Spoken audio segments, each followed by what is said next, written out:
new revelations deepen the shakeup at Malacanang.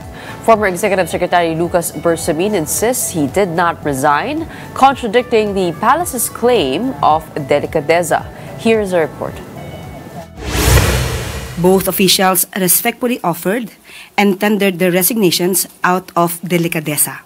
Malacanang says delicadeza was the reason behind the supposed resignations of Executive Secretary Lucas Bersamin and Budget Secretary Amina Pangandaman. Both officials were previously linked to the alleged 100 billion peso budget insertions in 2025 national budget. But in an interview on One Balita Pilipinas, the former Executive Secretary insisted he did not resign. He was removed from his post. He says the message was relayed to him by someone close to him. He was trusted with that responsibility. Sabihin sa akin na I had to go. Magandang pakinggan yun pero hindi naman yan ang nangyari. Okay?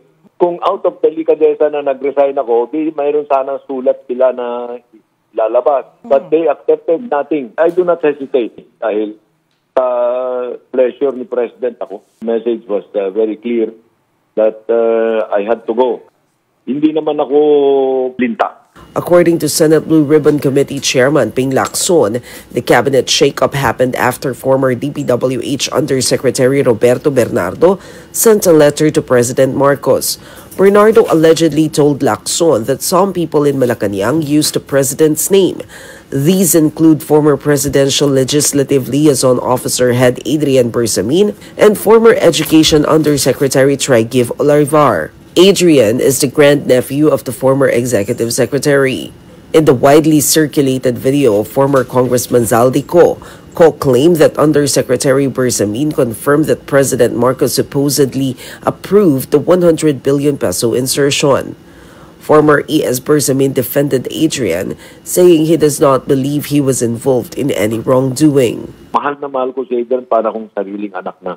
Hindi ko maintindihan kung bakit nadadamay ng ganyan yan. Napakabait na tao yan. Kaya yung pag-i-implicate sa kanya ng masama, hindi ko gusto yan. Hindi ko sinasang-ayunan yan. When asked whether this issue was connected to his removal as executive secretary, hindi ko alam kung connected or not, but I presume na may kinalaman. Bernardo reportedly also told Lacson where the insertions went. Of the 100 billion pesos, 81 billion supposedly went to DPWH, while the rest went to other agencies. Bernardo himself allegedly handed 52 billion. He also claimed that Bersamin ensured the release of the inserted funds. But Bersamin strongly denied this.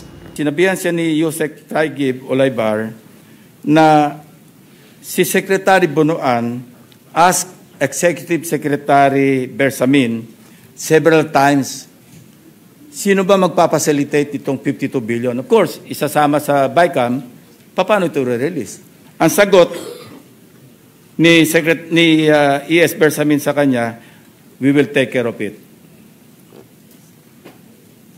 Sila na raw ang bahala kung paano ayusin yung 52 billion. Bakit pa sasabihin yan, triple hearsay yan? Kahit na sino ang mag-connect sa akin dyan, hindi nyo dapat paniwalaan yan dahil wala akong kinalaman dyan. Saka hindi ko kausap yung mga yan na sinasabing kausap ko, like Mr. Bernardo.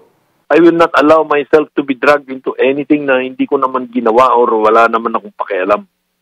Oo. So, I will be able to defend myself very easily. Tinaktan na nila ako pero hindi ako yung tao na palahiganti. Respetuhin ko sila. Despite the controversy and despite no longer being in the palace, Bersamin says President Marcos should not be removed from the office. Alam mo, si Presidente, napakagaling na tao yan. Ano? I'm not disparaging si Vice President, ang kakayahan niya, but I think it's safer for the Philippines to stay with President Marcos.